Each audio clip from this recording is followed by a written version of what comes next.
स्तुपाय च नमः सोमाय च रुद्राय च नमस्ताम्राय च अरुणाय च नमः शङ्गाय च पशुपतये च नमो उग्राय च भीमाय च नमो अग्रे वधाय च दूरे वधाय च नमो हन्त्रे च जय गरुड सुपर्ण दर्वीकराहार देवादिपाहार हारिन्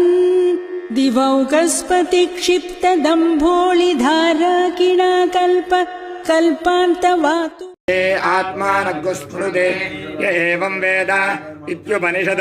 सहना भवतु सहनौ भुनक्तु सह वीर्यं करवावहै तेजस्विनावधीतमस्तु मा